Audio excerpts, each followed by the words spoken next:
Snow White and the Seven Dwarves by the Brothers Grimm. Once upon a time in the middle of winter, when the flakes of snow were falling like feathers from the clouds, a queen sat at her palace window, which had an ebony black frame, stitching her husband's shirts. While she was thus engaged and looking out at the snow, she pricked her finger, and 3 drops of blood fell upon the snow. Now the red looked so well upon the white that she thought to herself, "Oh, that I had a child as white as this snow, as red as this blood, and as black as the wood of this frame." Soon afterwards a little daughter came to her, who was white as snow, with cheeks as red as blood, and with hair as black as ebony, and from this she was named Snow White. And at the same time her mother died. About a year afterwards the king married another wife, who was very beautiful, but so proud and haughty that she could not bear anyone to be better looking than herself. She owned a wonderful mirror, and when she stepped before it and said, "Mirror, mirror on the wall, who is the fairest of us all?" it replied, "The queen is the fairest of the day." Then she was pleased, for she knew that the mirror spoke truly. Little Snow White, however, grew up and became prettier and prettier, and when she was 7 years old, she was as fair as the noonday and more beautiful than the queen herself. When the queen now asked her mirror, "Mirror, mirror on the wall, who is the fairest of us all?" it replied, "The queen was fairest yesterday. Snow White is the fairest now, they say." This answer so angered the queen that she became quite yellow with envy. From that hour, whenever she saw Snow White, her heart was hardened against her, and she hated the little girl. Her envy and jealousy increased, so that she had no rest day or night, and she said to a huntsman, "Take the child away into the forest. I will never look upon her again.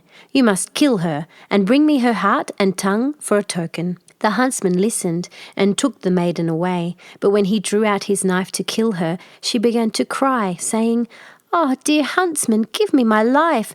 I will run into the wild forest and never come home again." This speech softened the hunter's heart, and her beauty so touched him that he had pity on her and said, "Well, run away then, poor child." But he thought to himself, "The wild beasts will soon devour you." Still, he felt as if a stone had been lifted from his heart, because her death was not by his hand. Just at that moment a young boar came roaring along to the spot, and as soon as he clapped eyes upon it, the huntsman caught it, and killing it, took its tongue and heart and carried them to the queen as a token of his deed. But now poor little Snow White was left motherless and alone, and overcome with grief, she was bewildered at the sight of so many trees, and knew not which way to turn. She ran till her feet refused to go farther, and as it was getting dark and she saw a little house near, she entered in to rest. In this cottage everything was very small, but very neat and elegant. In the middle stood a little table with a white cloth over it, and 7 little plates upon it, each plate having a spoon and a knife and a fork, and there were also 7 little mugs. Against the wall were 7 little beds arranged in a row, each covered with snow white sheets. Little Snow White, being both hungry and thirsty, ate a little morsel of porridge out of each plate and drank a drop or 2 of wine out of each mug, for she did not wish to take away the whole share of anyone. After that, because she was so tired, she laid herself down on one bed, but it did not suit. She tried another, but that was too long. A 4th was too short, a 5th too hard. But the 7th was just the thing, and tucking herself up in it, she went to sleep, first saying her prayers as usual. When it became quite dark, the owners of the cottage came home, 7 dwarves, who dug for gold and silver in the mountains. They first lighted 7 little lamps, and saw at once, for they lit up the whole room, that somebody had been in, for everything was not in the order in which they had left it. The first asked, "Who's been sitting on my chair?" The second, "Who's been eating off my plate?" The third said, "Who's been nibbling at my bread?" The 4th, "Who's been at my porridge?" The 5th, "Who's been meddling with my fork?" The 6th grumbled out, "Who has been cutting with my knife?" The 7th said, "Who's been drinking out of my mug?" Then the first, looking round, began again, "Who's been lying on my bed?" he asked, for he saw that the sheets were tumbled. At these words the others came, and looking at their beds cried out too, "Someone has been lying in our beds." But the seventh little man, running up to his, saw Snow White sleeping in it, so he called his companions, who shouted with wonder and held up their 7 lamps, so that the light fell upon the little girl. "Oh heavens, said they, "what a beauty she is!" And they were so much delighted that they would not awaken her, but left her to sleep, and the 7th dwarf, in whose bed she was, slept with each of his fellows 1 hour, and so passed the night. As soon as morning dawned, Snow White awoke, and was quite frightened when she saw the 7 little men, but they were very friendly, and asked her what she was called. "My name is Snow White," was her reply. "Why have you come into our cottage?" they asked. Then she told them how her stepmother would have had her killed, but the huntsman had spared her life, and how she had wandered about the whole day until at last she had found their house. When her tale was finished, the dwarves said, "Will you look after our household, be our cook, make the beds, wash, sew, and knit for us, and keep everything in neat order? If so, we will keep you here, and you shall want for nothing." And Snow White answered, "Yes, with all my heart and will." And so she remained with them, and kept their house in order. In the morning the dwarves went into the mountains and searched for silver and gold, and in the evenings they came home and found their meals ready for them. During the day the maiden was left alone, and therefore the good dwarves warned her and said, "Be careful of your stepmother, who will soon know of your being here, so let nobody enter the cottage." The queen, meanwhile, supposing that she had eaten the heart and tongue of her stepdaughter, believed that she was now, above all, the most beautiful woman in the world. One day she stepped before her mirror and said, "Mirror, mirror on the wall, who is the fairest of us all?" And it replied, "The queen was fairest yesterday, Snow White is the fairest now, they say. The dwarves protect her from thy sway, amid the forest, far away." This reply surprised her, but she knew that the mirror spoke the truth. She knew, therefore, that the huntsman had deceived her, and that Snow White was still alive.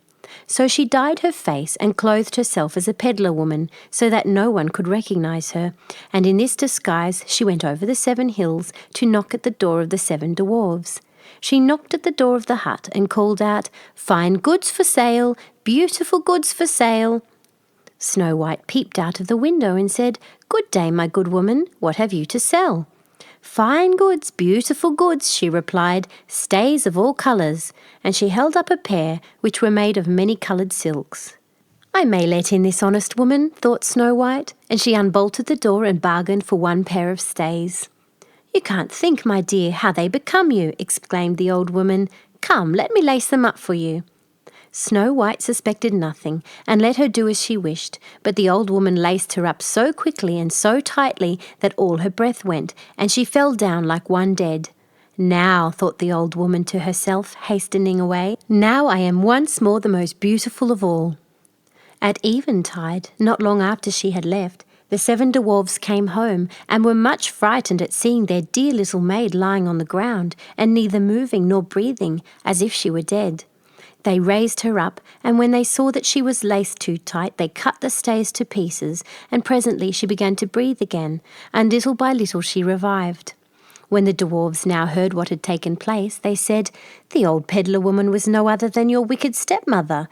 Take more care of yourself, and let no one enter when we are not with you." Meanwhile, the queen had reached home, and going before her mirror, she repeated her usual words, "Mirror, mirror on the wall, who is the fairest of us all?" And it replied, as before, "The queen was fairest yesterday, Snow White is fairest now, they say. The dwarfs protect her from thy sway, amid the forest, far away." As soon as it had finished, all her blood rushed to her heart, for she was so angry to hear that Snow White was yet living. "But now," thought she to herself, "I will make something which shall destroy her completely." Thus saying, she made a poisoned comb by arts which she understood, and then, disguising herself, she took the form of an old widow. She went over the 7 hills to the house of the 7 dwarves, and knocking at the door, called out, "Good wares to sell today." Snow White peeped out and said, "You must go farther, for I dare not let you in." "But still you may look," said the old woman, drawing out her poisoned comb and holding it up. The sight of this pleased the maiden so much that she allowed herself to be persuaded and opened a door. As soon as she had brought something, the old woman said, "Now let me for once comb your hair properly," and Snow White consented. But scarcely was the comb drawn through the hair when the poison began to work, and the maiden fell down senseless. "You pattern of beauty," cried the wicked queen, "it is now all over with you." And so saying, she departed. Fortunately, evening soon came, and the 7 dwarves returned, and as soon as they saw Snow White lying like dead upon the ground, they suspected the queen, and discovering the poisoned comb, they immediately drew it out. Then the maiden very soon revived and told them all that had happened. So again they warned her against the wicked stepmother, and bade her open the door to nobody. Meanwhile the queen, on her arrival home, had again consulted her mirror, and received the same answer as twice before. This made her tremble and foam with rage and jealousy, and she swore that Snow White should die if it cost her her own life. Thereupon she went into an inner secret chamber where no one could enter, and made an apple of the most deep and subtle poison. Outwardly it looked nice enough, and had rosy cheeks which would make the mouth of everyone who looked at it water, but whoever ate the smallest piece of it would surely die. As soon as the apple was ready, the queen again dyed her face and clothed herself like a peasant's wife, and then over the 7 mountains to the house of the 7 dwarves she made her way. She knocked at the door, and Snow White stretched out her head and said, "I dare not let anyone enter. The 7 dwarves have forbidden me." "That is hard on me," said the old woman, "for I must take back my apples, but there is one which I will give you." "No," answered Snow White, "no, I dare not take it." "What, are you afraid of it?" cried the old woman. "There, see, I will cut the apple in halves.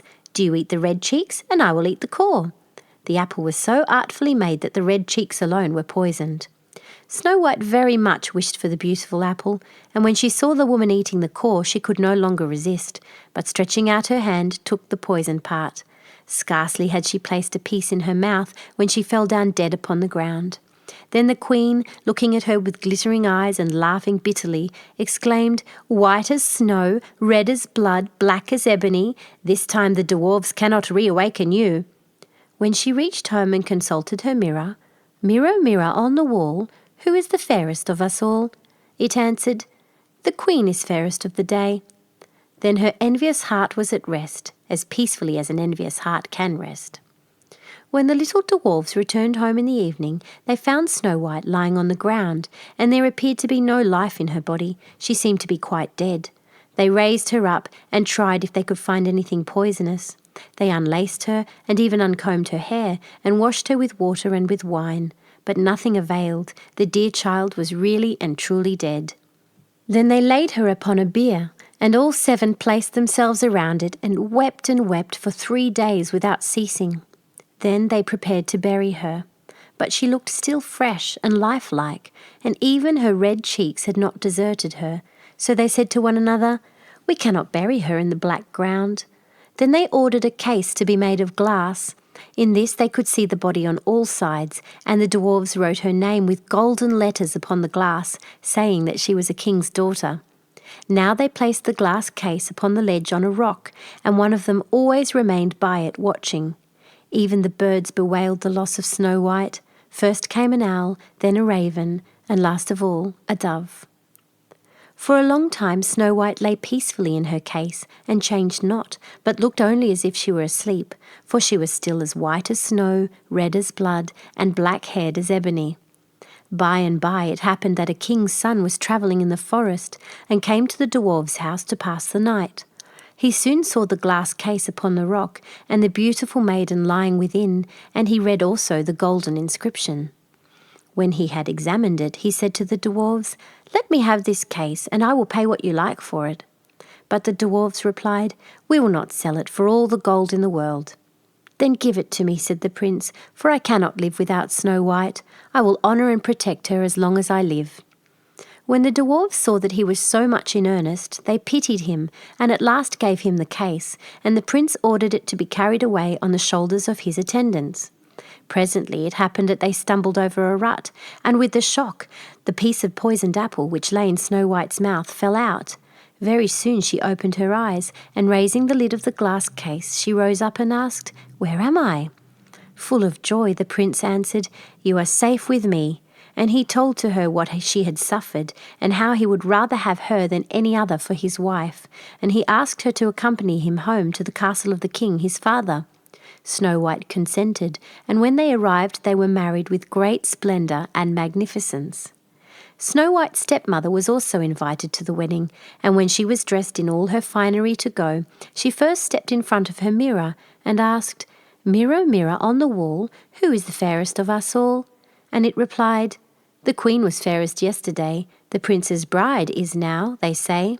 At these words the queen was in a fury, and was so terribly mortified that she knew not what to do with herself. At first she resolved not to go to the wedding, but she could not resist the wish to see the princess. So she went, but as soon as she saw the bride she recognized Snow White, and was so terrified with rage and astonishment that she rushed out of the castle and was never heard of again. The end. Thank you for reading with Storyberries.com. Free stories for kids.